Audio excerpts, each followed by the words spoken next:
She laughed. Why would I delete my dating apps? We're not that serious. After 18 months together. I said, good point. Then I reactivated mine and matched with her sister. The family dinner that Sunday was unforgettable. Original post I, 31 male, discovered something about my girlfriend Melissa, 29, that completely shifted my perspective on our relationship. We'd been together for 18 months, not just dating, but living together for the last 8 months, splitting rent on a decent 2-bedroom place. I was planning our future. She was apparently planning her options. Last Tuesday, we were having dinner at this Italian place near our apartment. Her phone buzzed with a notification, and I caught a glimpse of the Bumble app icon before she quickly flipped it face down. My stomach dropped. You still have dating apps? I asked, trying to keep my voice neutral. She actually laughed, like genuinely laughed. Yeah? So? We've been together for 1.5 years, Mel, living together for most of it. She rolled her eyes and took a sip of her wine. Oh, come on, Derek, it's just for fun. I like seeing who's out there. Window shopping, you know? Window shopping while in a relationship. Why would I delete my dating apps? She said it like I was being ridiculous. We're not that serious. We're just living together to save money. Don't be so possessive. 18 months. I'd introduced her to my entire family. She'd spent last Christmas with my parents. My mom had been asking about grandkids. And we're not that serious? Just to be clear, I said slowly, you think keeping dating profiles active while we're living together is normal? God, you're so traditional. Yes, it's normal. Everyone does it. It doesn't mean anything. She waved her hand dismissively. Besides, I'm not meeting anyone, just browsing. I nodded. Good point. She seemed surprised I dropped it so easily. The rest of dinner was awkward, but I kept things light. Paid the check. Went home. She went to bed early. I stayed up thinking. If we weren't that serious after 18 months of my commitment, then what was I doing? I deleted everything 3 months into dating her. Thought we were building something. Apparently I was just a convenient roommate with benefits while she kept her options open. Fine, 2 can play this game. Wednesday morning, while Melissa was at work, I re-downloaded Tinder, Bumble, and Hinge. Updated my profiles with recent photos, the ones from my cousin's wedding where I actually looked decent. Within an hour, matches started rolling in. Then I saw her. Nina, 26, Melissa's younger sister. Now, context. Nina and I always got along great. She was funnier than Melissa, more laid back, and honestly, we had more in common. She was into gaming, loved the same shows I did, and didn't take herself too seriously. But she was my girlfriend's sister, so obviously boundaries existed. Or they did, until Melissa decided we weren't that serious. Nina had super liked me on Bumble. I stared at the screen for a solid minute, then I matched back. Her message came instantly. LMAO, Derek? What are you doing on here? Me. Same thing as your sister, apparently. Keeping my options open, we're not that serious according to her. Wait. Ask her about it. She thinks it's totally normal to stay on dating apps while living with someone. That's messed up. She told me you guys were practically engaged. News to me. Anyway, weird matching with you. Should probably unmatch. Probably, unless... Kidding. Unless... We texted for 3 hours.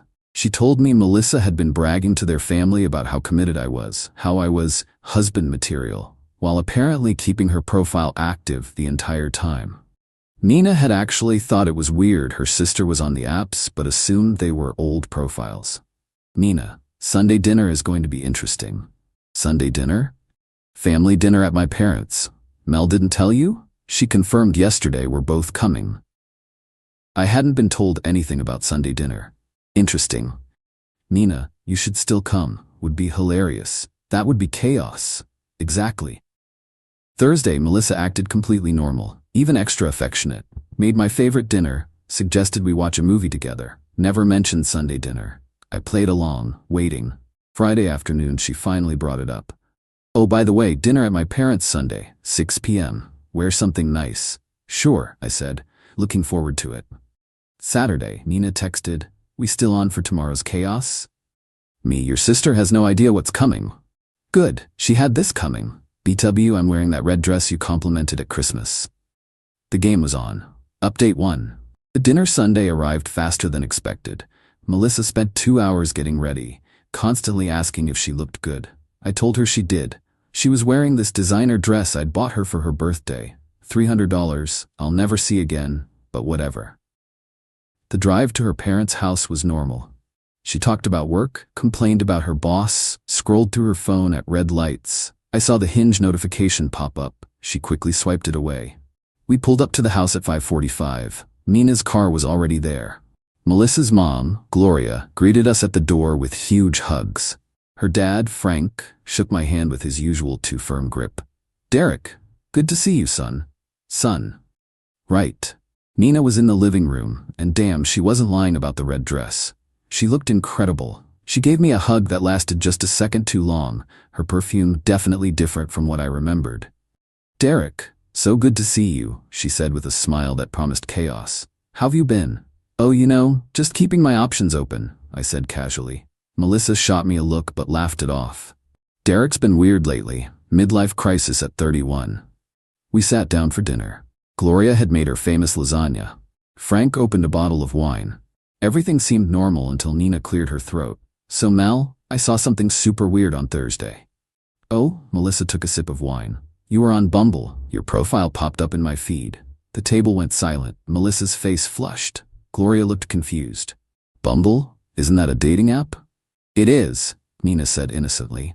"Weird, right? Since Mel's been with Derek for what, almost 2 years?" Melissa laughed nervously. "That must be an old profile. You know how those apps are. They keep your profile up forever." "No," Nina said, pulling out her phone. "It said active today, see?" She showed the screen to the table. There was Melissa's profile, complete with photos from last month's vacation, the one I'd paid for. Frank's expression darkened. "Melissa, what is this?" "It's nothing. I never deleted it. It doesn't mean anything." I stayed quiet, cutting my lasagna. Gloria turned to me. "Derek, did you know about this?" "Found out Tuesday," I said calmly. "She told me we're not that serious and it's normal to keep dating apps while living together." The table exploded. "Not that serious?" Gloria's voice hit a pitch I didn't know was possible. "You're living together." Frank slammed his wine glass down. "Melissa Ann, what is wrong with you?"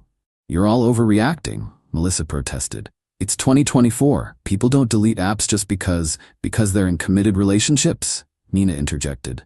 "Actually, they do. Normal people do." Melissa glared at her sister. "Why are you being such a—" "Actually," Nina interrupted, grinning. "Derek and I matched on Bumble Thursday." If the table exploded before, this was nuclear detonation. Melissa's face went from red to white to purple. "What?" "Yeah, super weird," Nina continued. "But since you two aren't that serious, I figured it was fine. Right, Derek?" I shrugged. "Just keeping my options open, like Melissa taught me." Melissa stood up so fast her chair fell backwards. "You matched with my sister?" "Technically, she super liked me first," I said. Gloria was looking between all of us like she was watching a tennis match in hell. Frank had his head in his hands. "How dare you?" Melissa screamed at me. "How dare I what? Follow your rules? You said we weren't that serious. You said keeping dating apps was normal. I'm just doing what you're doing. That's different." "How?" "It just is." Nina laughed. "Classic Mel. Rules for thee, not for me." "Shut up, Nina. This is between me and Derek." "Actually," Frank said quietly, and everyone turned to look at him. "This is between Melissa and her complete lack of respect for relationships. Derek, I'm sorry you've wasted 18 months on my daughter." "Dad," Melissa shrieked. "No, I'm done," Frank continued. "We raised you better than this. This young man has been nothing but good to you. He helps with your rent, he bought you that damn purse you wouldn't shut up about, he fixed your car last month, and you're on dating apps, shopping around while keeping him as backup?" Gloria nodded. "Melissa, this is disgusting behavior. I'm ashamed." Melissa started crying. Not pretty tears, ugly, mascara-running sobs. "You're all taking his side?" "There aren't sides," Gloria said. "There's just you being horrible to someone who loved you." Loved. Past tense. Even Gloria got it. Melissa grabbed her purse and stormed toward the door. "Derek, we're leaving. Now." I took another bite of lasagna. "This is really good, Gloria." "Derek, I'm not leaving. You can call an Uber. You drove me here. And we're not that serious, remember? Figure it out." She stood there, mouth open, looking around for support. Nobody moved. Finally she screamed, actually screamed like a toddler, and stormed out. We heard her on the phone outside, presumably calling for a ride. Nina broke the silence. So, anyone want to see our Bumble conversation? It's actually hilarious. Gloria poured herself more wine. Nina, not now. Frank looked at me. Derek, I'm sorry about all of this. It's fine. Better to know now than after a ring. Were you really going to? Gloria asked softly. I pulled out my phone and showed them the ring I'd bookmarked. A simple diamond solitaire. Nothing crazy, but it would have cost me 3 months of savings. Was going to start shopping next month, Nina whistled. Bullet dodge, my friend. We finished dinner in relative peace. Melissa apparently got her Uber and left. I helped clean up, had another glass of wine with Frank, and even played cards with Nina and Gloria for a bit. It was weird, but somehow less weird than pretending everything was fine. As I was leaving, Nina walked me to my car. So, that was fun, she said. Fun's one word for it. She bit her lip.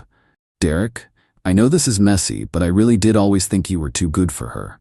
Nina, I know, too soon, too weird, but she handed me a piece of paper with her actual number on it. Maybe in a few months when the dust settles we could get coffee? As friends first, obviously. I looked at the paper, at her. She was everything Melissa wasn't. Genuine, funny, actually interested in who I was as a person. Maybe, I said. Let me deal with the aftermath first, she smiled. Fair. Sorry about my sister being, well, herself. You super liked me before you knew about the dating app thing. She blushed. Temporary insanity. You were supposed to swipe left like a good boyfriend.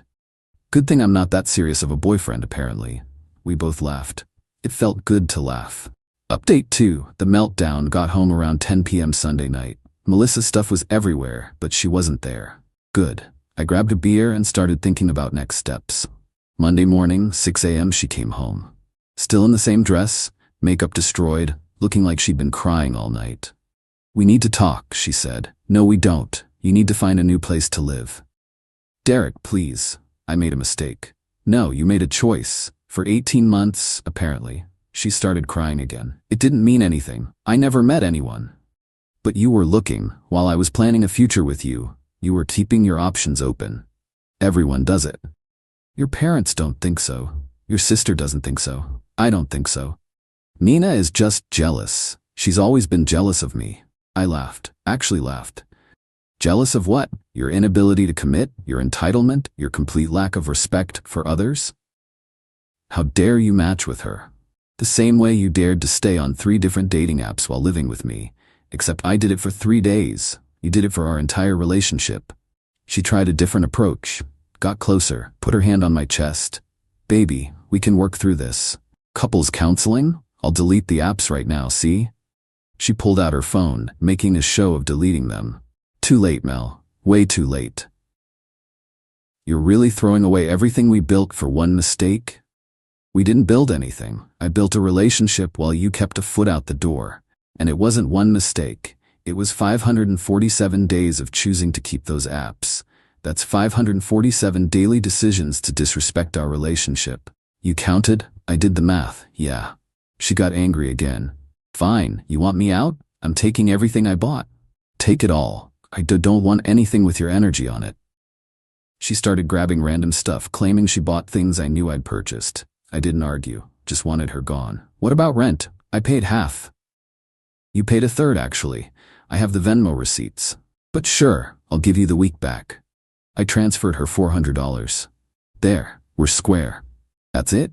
After everything? What everything? We weren't that serious, remember? She screamed again and threw a coffee mug at the wall. It shattered. You'll pay for that too. I said calmly. $30 for the mug, $50 for the security deposit hit. I hate you. Cool, hate me from somewhere else. The real meltdown came Tuesday when she realized I'd already told our mutual friends what happened. See, while she was having her Monday morning tantrum, I'd sent a group text with screenshots of her dating profiles and her "we're not that serious" quotes. Preemptive strike against whatever narrative she was planning. My phone blew up with messages. Dude, 18 months? That's cold. She was on apps the whole time? Team Derek, that's messed up. Her best friend Qley even texted me privately. I told her to delete those apps months ago. She said she had. I'm sorry, Derek. By Tuesday afternoon, Melissa was in full damage control mode. Posted on social media about toxic relationships and controlling men who spy on their girlfriends. Nobody bought it, especially after Nina commented, "Sis, you literally showed me your Hinge matches last month talking about your backup plans. Stop lying." The comments section turned into a bloodbath. Their cousins, mutual friends, even her coworker added their 2 cents. Turns out, I wasn't the only one who'd noticed her sketchy behavior. Wednesday, she tried getting her stuff while I was at work. Building management called me. "Mr. Rodriguez is here saying she needs to get into your apartment. She's not on the lease and no longer lives here. Do not let her in." "Understood, Mr. Chen." She called me 23 times in an hour, left voicemails ranging from apologetic to threatening. My favorite was, "You're going to regret this when you're alone forever. No one will ever love you like I did." I texted back, "You're right. No one will ever love me like you did. Thank God for that." Update 3. The Extinction Event. Thursday morning, the real circus began. I woke up to 14 missed calls from an unknown number. It was Melissa's new number, apparently. Then came the knock on my door at 7 a.m. Not Melissa, her mom, Gloria. "Derek, I'm so sorry to bother you, but can we talk?" I let her in, made coffee. She looked exhausted. "Melissa is staying with us," she said, "and she's not handling this well." Define not well. "She's convinced you and Nina are secretly together. She's talking about suing you for emotional distress. She wants half of everything in the apartment. She can want all she likes. She's not on the lease. She didn't buy the furniture and emotional distress. She cheated, not me." Gloria sighed. "I know. Frank and I know. But she's our daughter, and she's having some kind of breakdown. She quit her job yesterday." "She what?" "Said she couldn't focus because of the trauma." "Derek, I'm not here to defend her. What she did was wrong. But did you have to match with Nina?" "Gloria, I matched with Nina to make a point. Your daughter spent 18 months on dating apps while I was planning to propose. She needed to understand how that felt." "And Sunday dinner?" "That was Nina's idea, actually." Gloria rubbed her temples. "That girl, both my girls, I don't know where I went wrong." "You didn't. Melissa made her choices. Can you at least let her get her things? She can come Saturday between 2 and 4 p.m. You or Frank need to be with her. She's not coming alone." Gloria nodded and left. An hour later, I get a text from Nina. "Mom just told Mel she has to be supervised to get her stuff. The screaming is epic." Friday was quiet. Too quiet. I should have known something was coming. Saturday at 2 p.m. sharp they arrived. Melissa, Gloria, Frank, and surprisingly, Melissa's older brother Tony, who I'd only met twice. Tony approached me first. "Hey man, sorry about all this. I'm just here to make sure things stay calm." I appreciated that. Tony always seemed like a solid dude. Melissa wouldn't even look at me. She started packing her things while Gloria helped. Frank stood awkwardly by the door. Everything was going smoothly until she got to the bedroom and saw something that set her off.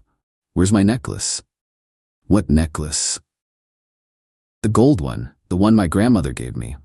"Melissa, you never kept jewelry here. You always left it at your parents' house." "You stole it. You sold it out of spite." "I didn't touch any necklace."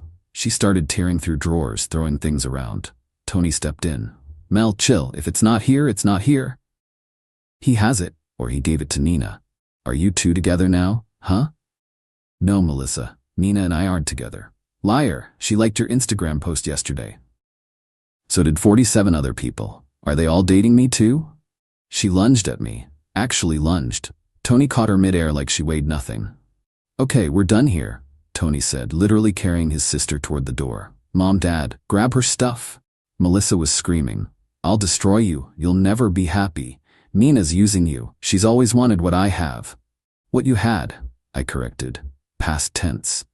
That made her scream louder. Tony just shook his head and carried her out.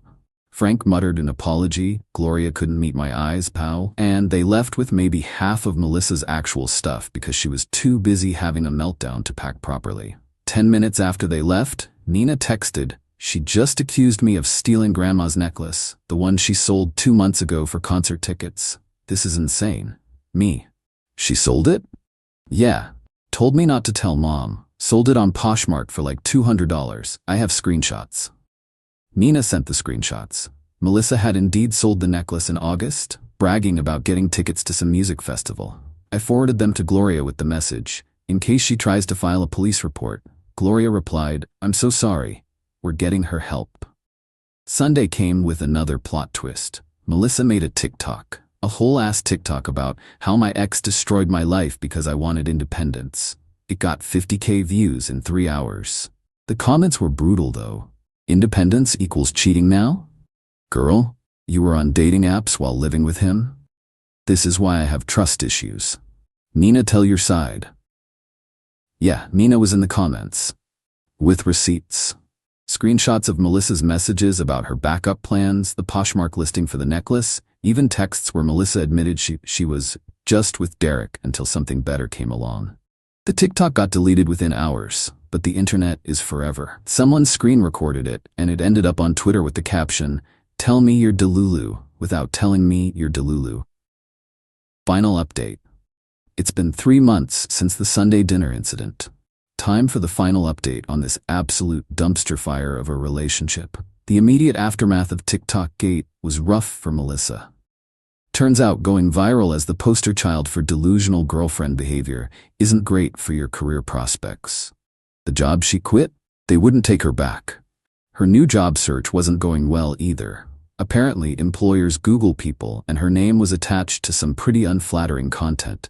She tried reinventing herself online as a healing coach and relationship expert. Posted about toxic relationships and narcissistic exes, until Nina kept commenting with receipts. Eventually, Melissa blocked her entire family on social media. According to Tony, "We grab beers sometimes now." Weird, but he's cool. Melissa moved to another state to start fresh. Lives with some aunt who doesn't know the full story. Still single, still on the apps, still convinced she did nothing wrong. Gloria and Frank took it hard. They sent me a card apologizing again and a check for the broken mug, which I didn't cash. They're good people who just raised one broken person out of 3 decent kids. As for Nina and me, yeah, we're together now. Before you judge, hear me out. We waited 2 months. 2 months of just texting as friends, grabbing coffee, being normal humans, getting to know each other without Melissa's shadow. She was nothing like her sister. Honest, funny, actually deleted her dating apps after our 3rd date without me asking. The family dynamics are weird, not gonna lie. Gloria and Frank are supportive but awkward. Tony thinks it's hilarious and calls us the upgrade. Melissa found out last month through a cousin's Instagram story and sent Nina a novel-length text about betrayal and sister code.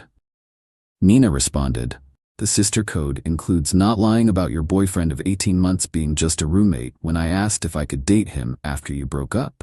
You said, and I quote, 'I don't care, he's nobody special, so I took your advice.'" Melissa blocked her again.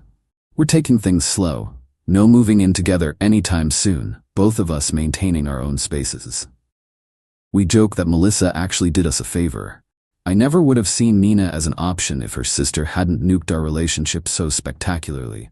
My trust issues are real though. I check dating apps randomly, just to make sure. Nina knows, doesn't take it personally, shows me her phone whenever I'm feeling anxious. She gets it. She saw what her sister put me through. The best revenge? I'm genuinely happy.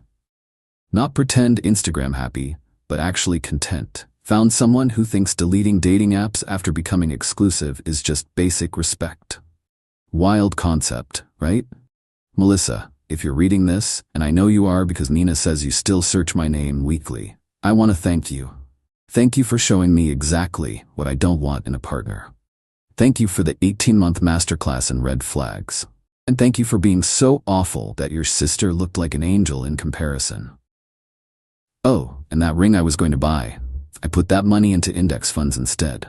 Already up 12%. Better ROI than a failed engagement.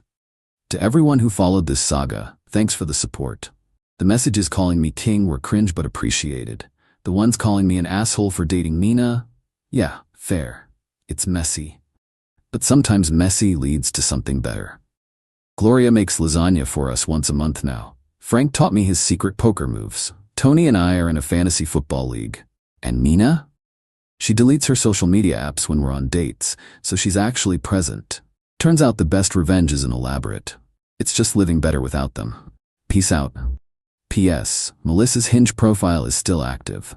Some things never change.